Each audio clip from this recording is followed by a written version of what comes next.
Radhe Radhe everyone. दोस्तों, आप सभी का मेरे चैनल नैन्सी शुभम ऑफिशियल में बहुत बहुत स्वागत है। आज की इस वीडियो में मैं आपको बताऊंगी 2024 में आने वाली सकट चौथ तिलकुटा चौथ व्रत कब है, 29 जनवरी या 30 जनवरी 2024। इसके साथ ही आप जानेंगे पूजा का शुभ मुहूर्त, पूजा की सरल विधि व आप सकट चौथ वाले दिन क्या करें और क्या ना करें। आइए जानते हैं। दोस्तों, वैसे तो संकष्टी चतुर्थी हर महीने आती है, लेकिन माघ महीने में आने वाली चतुर्थी का सबसे ज्यादा महत्व माना जाता है, जिसे सकट चौथ और तिलकुटा चौथ के नाम से जाना जाता है। नव वर्ष 2024 में सकट चौथ व्रत 29 जनवरी को रखा जाएगा। बहुत से लोग इसे तिलकुट चौथ भी कहते हैं। इस दिन माताएं अपनी संतान की लंबी आयु के लिए निर्जला व्रत किया करती हैं और शाम के समय चंद्रमा को अर्घ देकर अपना व्रत खोलती हैं। इस दिन भगवान गणेश की पूजा की जाती है। कहते हैं जो भी सकट चौथ पर भगवान गणेश की सच्चे मन से पूजा करता है, उसके सभी पापों से उसे मुक्ति मिल जाती है। सकट चौथ व्रत की सही तारीख है 29 जनवरी 2024 दिन सोमवार। दोस्तों, सकट चौथ के दिन चंद्रोदय निकलने का समय है रात के 8:52। चतुर्थी तिथि प्रारंभ होगी 29 जनवरी 2024 को सुबह 6:10 से। चतुर्थी तिथि समाप्त होगी 30 जनवरी 2024 को सुबह 8:54 पर। दोस्तों, आइए अब बताते हैं सकट चौथ का शुभ मुहूर्त क्या है। साल 2024 में 29 जनवरी सोमवार के दिन सुबह 6:10 से आरंभ होकर समापन 30 जनवरी मंगलवार सुबह 8:54 तक रहेगा। अमृत योग सुबह 7:11 से 8:32 तक रहेगा। उत्तम योग सुबह 9:43 से 11:24 तक रहेगा। सकट चौथ पर शाम के समय की पूजा का शुभ मुहूर्त जानिए। सकट चौथ पर शाम के समय 4:37 से लेकर आप 7:37 तक पूजा की जा सकती है। दोस्तों, इस समय पूजा विधि के दौरान चंद्रमा की पूजा और पीपल के पेड़ की भी पूजा होनी चाहिए। यह उपाय मन को शांत और घर में सुख समृद्धि लाता है। दोस्तों, आइए सकट चौथ की सरल पूजा विधि जानते हैं। सकट चौथ के दिन सुबह जल्दी उठकर स्नान कर लें, साफ सुथरे वस्त्र पहन लें, फिर गंगा जल हाथ में लेकर व्रत का संकल्प लें। इसके बाद गणेश जी और माता लक्ष्मी जी की मूर्ति या चित्र को चौकी पर स्थापित करें। इसके बाद दीपक और धूप बत्ती जलाएं। वहीं फिर गणेश जी और माँ लक्ष्मी जी को रोली और अक्षत लगाएं। इसके बाद पुष्प, दूर्बा, मोदक आदि अर्पित करें। इस दिन भगवान गणेश को तिल के लड्डुओं का भोग जरूर लगाना चाहिए, क्योंकि इस दिन तिल का विशेष महत्व है। साथ ही ओम गंगणपते नमः मंत्र का जाप करें। इसके बाद सकट चौथ व्रत की कथा सुने और अंत में आरती करें। वहीं रात्रि में चंद्रमा को अर्घ देकर सकट चौथ व्रत को संपन्न करें। दोस्तों, अब मैं आपको बताऊंगी सकट चौथ व्रत पर क्या काम करें जिससे गणेश जी प्रसन्न होते हैं। सबसे पहला नंबर है हमारा।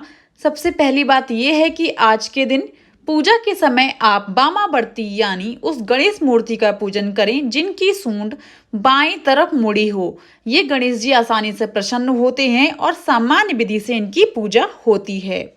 दूसरा नंबर है, यदि आप दक्षिणावर्ती सूंड वाले गणपति की पूजा करते हैं तो सामान्य व्यक्ति के लिए उनकी पूजा कठिन है। उसमें आपको पूजा की पूरी विधियों का पालन करना होगा।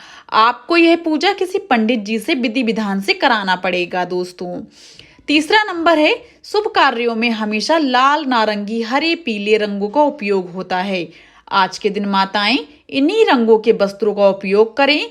काले रंग के वस्त्र ना पहने, काले रंग को अशुभ माना जाता है। चौथा नंबर है, गणेश जी की पूजा करने के बाद आपको चंद्रमा की पूजा करनी है। आज रात चंद्रमा को अर्घ देने के बाद ही व्रत का पारण करें। इसके बिना व्रत पूरा नहीं होगा। दोस्तों, इस बात का भी ध्यान रखें कि अर्घ देते वक्त पानी के छींटे पैरों पर ना आएं। पांचवा नंबर है, गणेश जी की पूजा में तुलसी को शामिल करना वर्जित है। आइए दोस्तों, अब जानते हैं सकट चौथ व्रत पर हमें क्या काम नहीं करने चाहिए। पहला नंबर है, यदि आपके घर कोई सकट चौथ का व्रत रख रहा है तो आप इस दिन तामसिक भोजन ना करें, लहसुन प्याज आदि का भी सेवन बिल्कुल ना करें। दूसरा नंबर है हमारा, सकट चौथ के दिन संतानों को इस बात का ध्यान रखना चाहिए कि उनके किसी कार्य से माता जी का व्रत अपूर्ण ना हो। तीसरा नंबर है, गणेश जी का वाहन मूषक है। सकट चौथ के दिन आप उन्हें किसी भी प्रकार से प्रताड़ित ना करें, ऐसा करने से गणेश जी नाराज हो जाते हैं दोस्तों। अब मैं आपको सुनाने जा रही हूँ सकट चौथ व्रत वाले दिन सुनी जाने वाली देवरानी जेठानी की पौराणिक कथा कहानी। एक गांव में दो देवरानी जेठानी थीं। जेठानी के बहुत धन था और देवरानी बहुत गरीब थी। देवरानी भगवान गणेश जी की बहुत पूजा करती थी।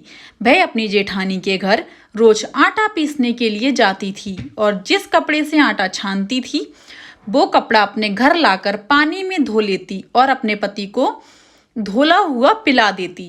एक दिन जेठानी के बच्चों ने यह देख लिया और अपनी माँ से बोले कि माँ, चाची तो अपने घर से आटे का कपड़ा ले जाकर चाचा जी को घोलकर पिला देती हैं। अगले दिन जेठानी ने देवरानी को कहा कि जब घर जाओ तो आटे छानने का कपड़ा यहीं रखकर जाया करो। देवरानी ने वैसा ही किया। जब वह घर गई तो उसका पति बोला, मुझे चूर्ण घोलकर पिला दो। देवरानी बोली कि उन्होंने आटा छानने वाला कपड़ा वहीं रख लिया है, इसलिए मेरे पास आपको खिलाने के लिए कुछ भी नहीं है। उस दिन उसके पति ने भूख से व्याकुल होकर उसको लकड़ी से खूब मारा। भाग्यवश उस दिन उसका सकट चौथ व्रत था। श्री गणेश जी का स्मरण करती हुई वह भूखी सो गई। तभी थोड़ी देर बाद गणेश जी ने आकर कहा कि आज तो सकट चौथ व्रत है और तू भूखी क्यों सो रही है। तब देवरानी ने सारा वृतांत कह सुनाया।